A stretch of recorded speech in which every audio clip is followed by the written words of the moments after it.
दोस्तों, आज हम जिस खबर को बताने जा रहे हैं उसके बारे में आपने कई बार सुना होगा, लेकिन जो आज हम आपको बताने वाले हैं वह इससे पहले आपने कभी नहीं सुना होगा। हम बात कर रहे हैं एलियंस की, जिनके वजूद पर कई दशकों से बहस छिड़ी हुई है। एलियंस और यूएफओ को लेकर दुनिया भर में अब तक जितने लोग हैं उतनी तरह की बातें होती रहती है, लेकिन इस बार एलियंस की मौजूदगी पर ठोस दावा किया गया है, और वह भी पुख्ता सबूत के साथ। 26 जुलाई को अमेरिकी संसद में यूएफओ और एलियन को लेकर सुनवाई हुई, और इस दौरान यूएफओ नेवी के पूर्व intelligence officer mister David gross ने चौंकाने वाला दावा किया। डेविड ग्रस के मुताबिक अमेरिका कई वर्षों से यूएफओ और एलियन से जुड़ी जानकारी छिपा रहा है, और उन्होंने यह भी कहा कि अमेरिका इन यूएफओ की रिवर्स इंजीनियरिंग पर भी काम कर रहा है। मेजर ग्रस्त के मुताबिक अमेरिकी सरकार को एलियन मिले थे और वो उनके स्पेसक्राफ्ट पर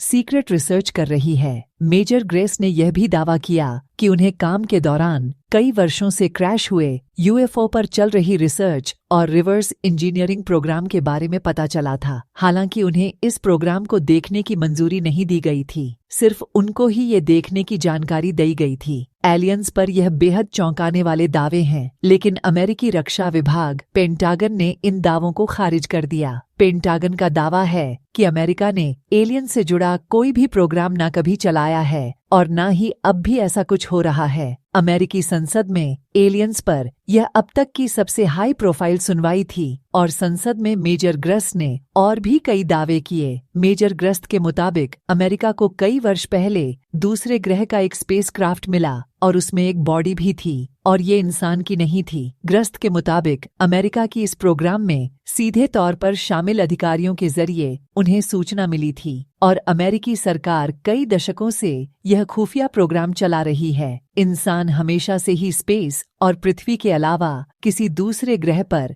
जीवन की मौजूदगी को लेकर दिलचस्पी दिखाता रहा है। हम अक्सर इस सवाल को जानने में बहुत उत्सुक रहते हैं कि क्या यूनिवर्स में हमारे अलावा भी कोई जीव मौजूद है। ऐसे में मेजर ग्रीस का दावा एलियंस में हमारी दिलचस्पी को और बढ़ाएगा। हालांकि सरकार से जुड़े खुलासे करने की वजह से मेजर ग्रस्त को काफी परेशानी का भी सामना करना पड़ा था। उन्हें प्रोफेशनल और पर्सनल दोनों लेवल पर विरोध झेलना पड़ा। यही नहीं, ग्रस्त ने यह भी कहा कि इसकी वजह से उनकी जान को भी खतरा रहा है। इसी वर्ष जून में मेजर ग्रस्त ने पृथ्वी के बाहर जीवन है और अमेरिका खुफिया एजेंसियों के पास दूसरे ग्रह से जुड़ी बेहद अहम जानकारियां होने का दावा किया था, और उन्होंने कहा था कि वह संसद के सामने इसके सबूत पेश करने को भी तैयार हैं। इसके बाद विपक्षी पार्टी रिपब्लिकन ने सुनवाई के लिए जांच कमेटी का गठन किया। सुनवाई में ग्रस्त के अलावा पूर्व नेवी कमांडर डेविड फ्लेवर और नेवी पायलट ग्रेप्स भी शामिल थे।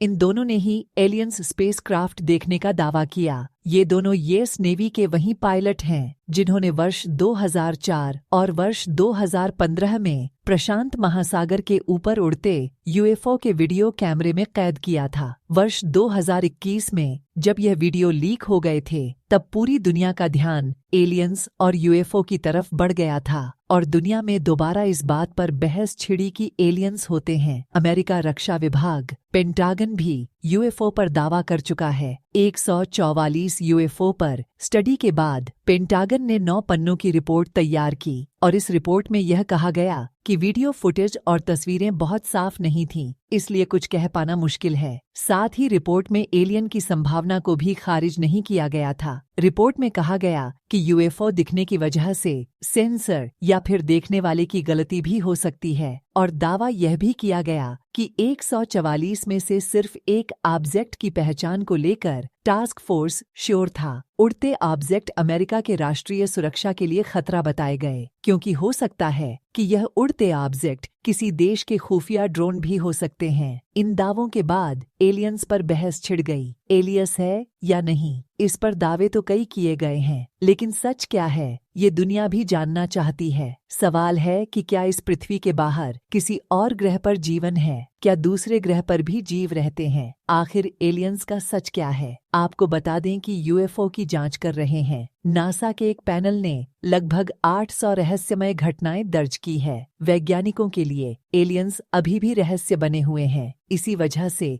वैज्ञानिक एलियंस से संपर्क करने की लगातार कोशिश कर रहे हैं। इन सब के बीच वैज्ञानिकों ने कुछ रहस्यमय आवाज को भी रिकॉर्ड किया है। अब यह जांच की जा रही है कि यह आवाजें गैलेक्सी के किस जगह से आ रही है। संभव है कि यह रहस्यमयी आवाजें एलियंस की हो सकती है। हालांकि ब्रह्मांड में एलियन के अस्तित्व को लेकर किसी के पास कोई सबूत नहीं है, लेकिन अमेरिकी अधिकारी के इस खुलासे ने एलियंस के बारे में दुनिया की उत्सुकता फिर से बढ़ा दी है। भले ही आज अमेरिकी रक्षा विभाग एलियंस पर अपने पूर्व अधिकारी के दावों को खारिज कर रहा है, लेकिन इससे पहले अमेरिका यूएफओ को देखे जाने की बात मान चुका है। वर्ष 2020 में यूएफओ की जांच के लिए बनाए गए अमेरिकी टास्क फोर्स ने एक रिपोर्ट जारी की थी, जिसमें अमेरिकी गवर्नमेंट के जरिए वर्ष 2004 से 2021 के बीच 144 यूएफ फौज के बारे में जानकारी दी गई। और इस रिपोर्ट में यूएफओ देखे जाने की ना तो पुष्टि की गई और ना ही इस बात को खारिज किया गया।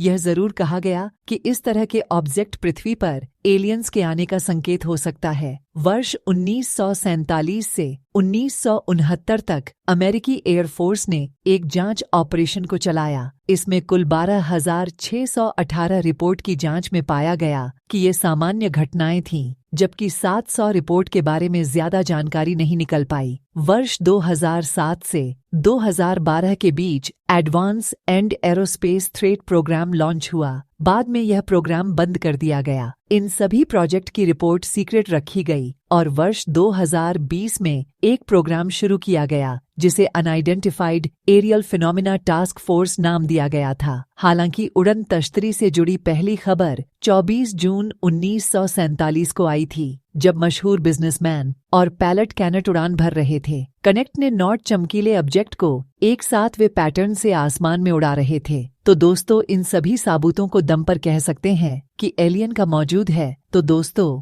आज का ये वीडियो आप सभी को कैसा लगा कमेंट बॉक्स में जरूर बताएं, और चैनल में नए हैं तो चैनल को सब्सक्राइब करके वीडियो को एक लाइक जरूर। रहा है चंद्रमा पृथ्वी के चारों ओर चक्कर लगाता है, लेकिन हमें चंद्रमा का एक हिस्सा दिखाई देता है। चंद्रमा का जो हिस्सा धरती से नहीं दिखाई देता है उसे डार्क साइड कहते हैं। भारत के मून मिशन का मकसद इसी डार्क साइड के रहस्यों से पर्दा उठाना है। भारत से पहले रूस, अमेरिका और चीन ऐसे मिशन भेज चुके हैं जो वहां से चांद की मिट्टी के नमूने लिए और सही सलामत धरती पर आ गए। लेकिन हमारा प्रज्ञान रोवर चांद से कोई भी नमूना लेकर धरती पर नहीं आने वाला है। हमारा रोवर चंद्रमा की सतह पर ही 14 दिनों तक रिसर्च करता रहेगा और फ्यूल खत्म होने के बाद वही नष्ट हो जाएगा। अगर वहाँ पर कोई बेशकीमती धातु मिलती है और पानी की पुष्टि हो जाती है तो इसरो अपने अगले मून मिशन में मानव युक्त यान को भेज। रहस्यमयी तस्वीर जिसे देखकर उड़ गए वैज्ञानिकों के होश। चंद्रयान 3 जब से अपने मिशन पर निकला है तब से एक के बाद एक नए खुलासे कर रहा है। इसी बीच चंद्रयान ने एक बहुत ही बड़ा खुलासा कर